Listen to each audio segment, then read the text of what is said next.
Hello. With the old world well and truly back, many armies now released, and plenty more to come, I thought it might be not the most unreasonable time to start casting our eyes forward and thinking about what might come in the future. There are 6 more armies to release, sure, so it's probably a bit premature to be talking about future campaigns, but it's my birthday, and I wanted to make a wish. So, I'm Jordan, this is Jordan Sorcery, and today I'm wishing for a Warhammer The Old World campaign of the future.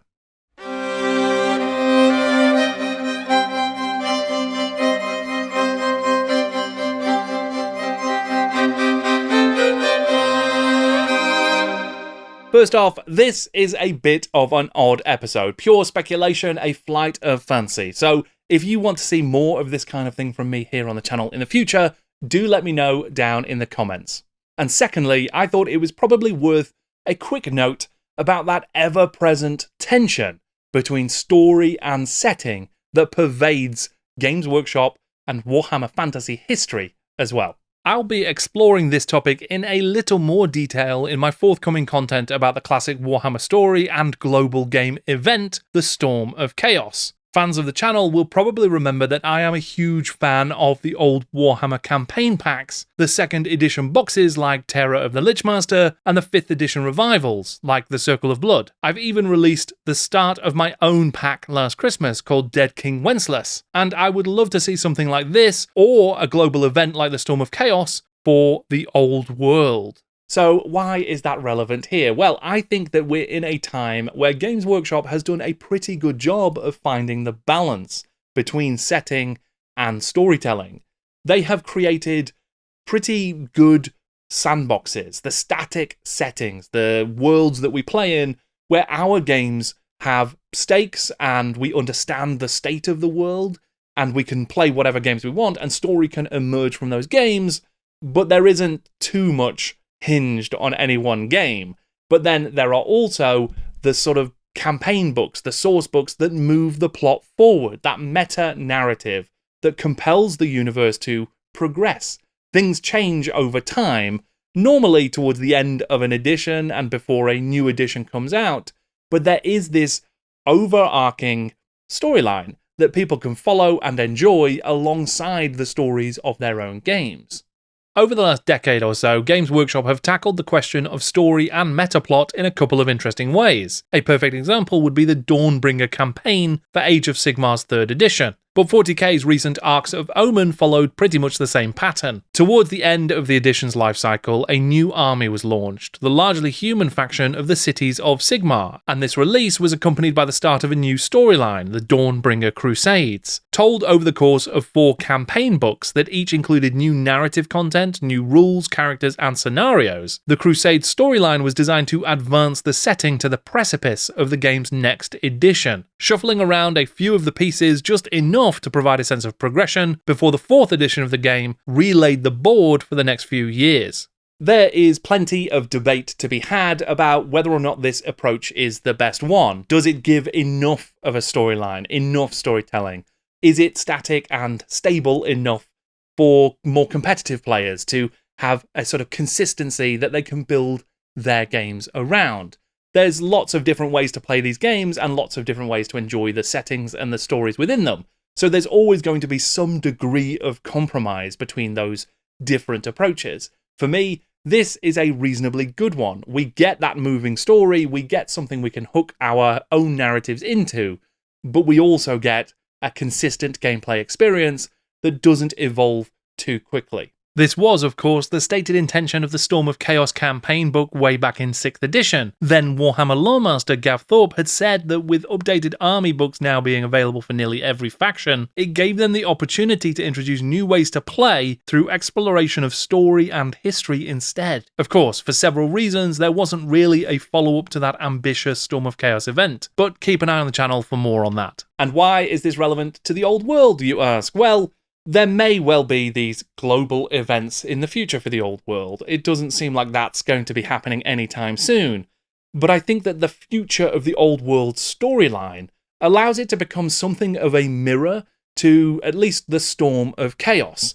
Now, the end times obviously ended the Warhammer world, but the original version of that same story, the Storm of Chaos, would have moved the story forward and decimated the actual old world and the Empire, but created a new status quo from which the game could continue. And that is where we might go with the old world. The great invasion, the great war against chaos is on the way. The game is set just before it. And that allows you to build up to and explore that great invasion and then alter the status quo as a result. Could that be in this game's future? Warhammer the Old World is set in 2276, an era of civil strife in the Empire. The Tomb King armies of Settra awake and march once again on the Badlands. The warriors of chaos increasingly mass on the borders of the Empire, whilst chaotic beasts strike forth from its forests within. In the mountains, the dwarfs hold fast against the orcs and goblins who press against them, and the elves of Lauren and Ulthuan prepare themselves to fight the ravening hordes that threaten their peaceful realms once again. As the designers of the old world have previously stated before the game was released, it has been set on purpose in an era where there is not a great deal of fluff already existing. Just mentions here and there, small little events in timelines in the odd book.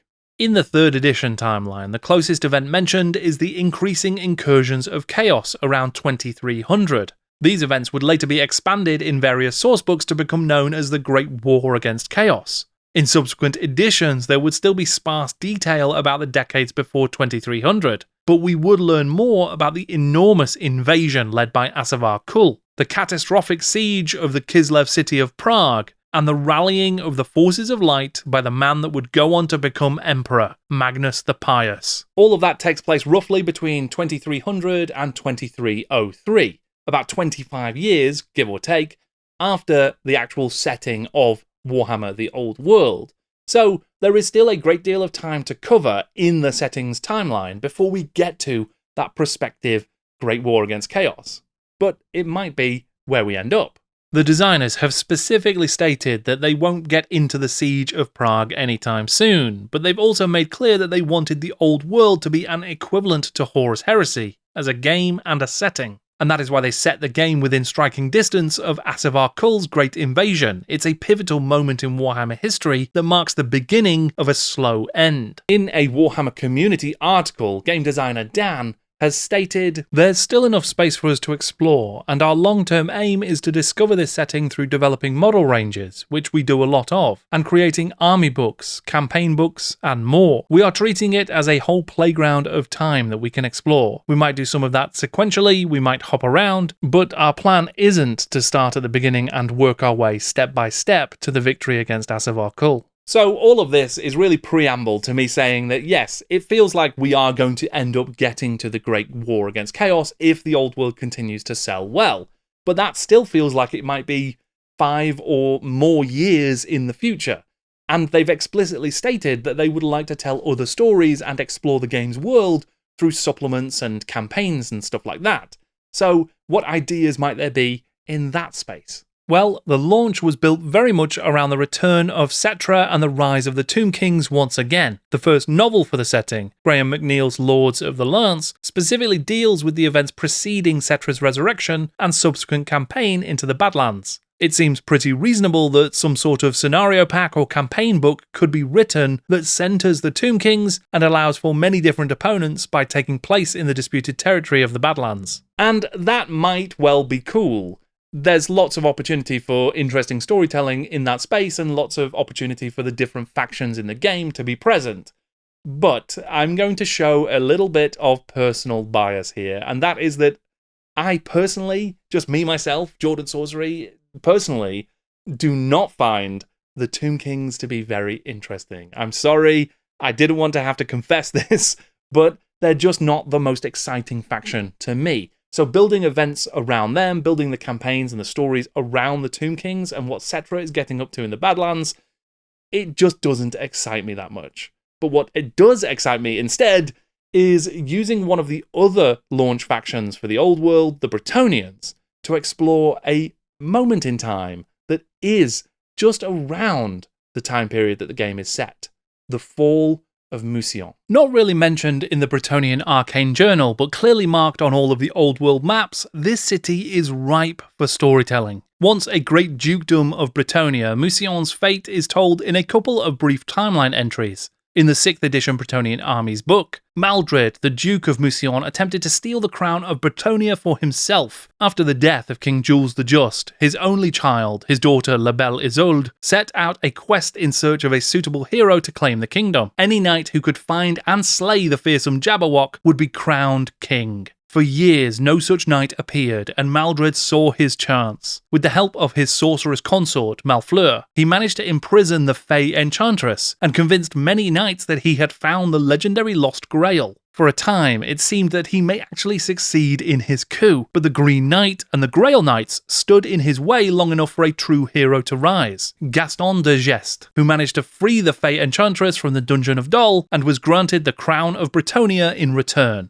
Duke Maldred was stripped of his titles and his lands, but he managed to flee to Mousillon, where he sealed the city and held out against a siege for several years. During this time, the sorcerer Malfleur made communion with the demons of Nurgle and inadvertently gave them ingress to the city. A plague, the Red Pox, fell on the populace, and Maldred closed the gates of his palace in the hopes of surviving unscathed. He was not so lucky though, and all within the residents died of the very plague they sought to hide from, just as many across the city had as well. From then on, Mousillon became known as the City of the Damned, a place haunted by undead, vampires, mutants, and chaos, a place all but lost to the sea and to the corruption of chaos, both of which seek to drown the city beneath their waves. In the first edition of Warhammer Fantasy Roleplay, Mousillon was already described as having an evil reputation and being the home of pestilence and corruption, and then in the 7th edition Skaven Armies book, it was suggested that they were somehow involved in the rise of the Red Pox across the city. Basically, the whole place is a grotesque mess, and the perfect setting for some fun storytelling in the old world. Whilst I do love a dramatic, climactic, cataclysmic event, a story to end all stories, like the Storm of Chaos or the End Times, I guess, I do also really enjoy smaller scale, lower stakes events. Stuff that does have sort of important outcomes for an area in the world, or a couple of characters, or just moves things around for a small collection of people. It's momentous to that place on the map, but it doesn't have to be the destruction of the map. And that is why I think something like the Fall of Mousillion could be a really interesting campaign pack, a set of scenarios, a source book that explores how this thing comes to pass. And with a little bit of retconning, there are plenty of ways to get all of the factions, or most of the other factions, involved as well. Mousillon is on the coast. Perhaps that's how High Elf factions get there. It's near enough to Athel Loren, so the Wood Elves might go there. And the Dungeon of Dol is where the Fey Enchantress was held captive by Maldred. Maybe other spirits of the forest have been captured and held there as well. The Empire could be involved as allies to the Bretonnians. You could have undead generally turning up if you wanted vampires or just skeletons to be part of it. Tomb King's probably a bit trickier to get those guys involved, but if you really want it, they could be. Same with the dwarves. They might just happen to have made their way there. There's also the opportunity, I guess, you could have some orcs and goblins involved.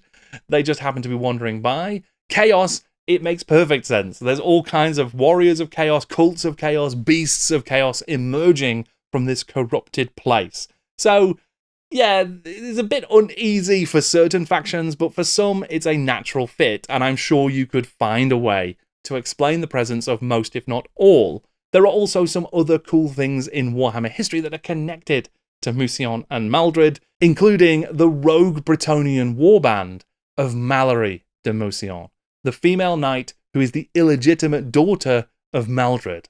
In fact, there was even a set of warband rules published on the US Games Workshop website, the Black Gobbo, for Mallory and her cohort that included scenarios built around the quest to face down the Jabberwock and the infamous Mousillon Dungeon of Dol, the sea tower in which Maldred imprisoned the Fey Enchantress.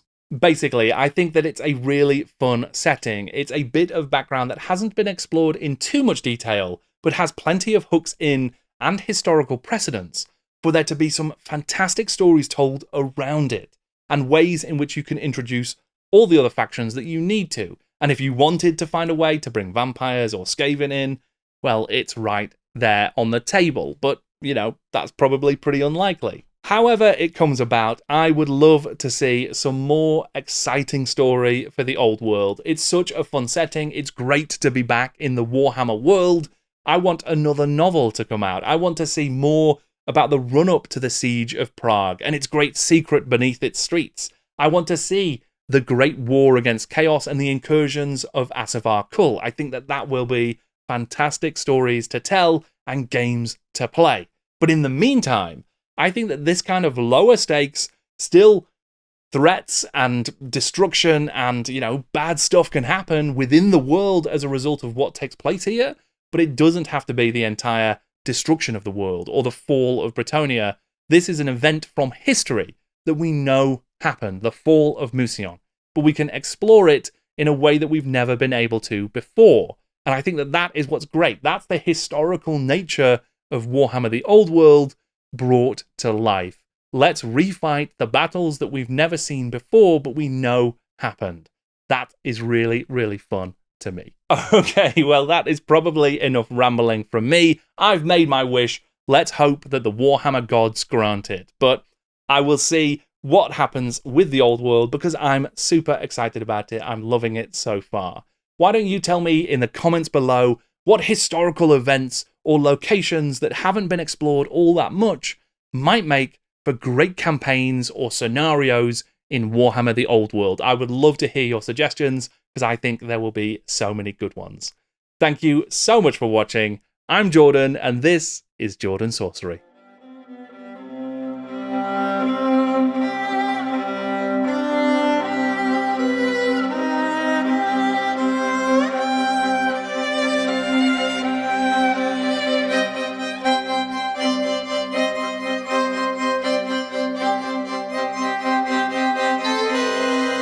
I will admit that whilst I think Mousillon and its fall would make for a great fantasy battle, scenario, and campaign, I also think that it's got the perfect amount of dungeon diving and dangerous city streets for a questing game as well.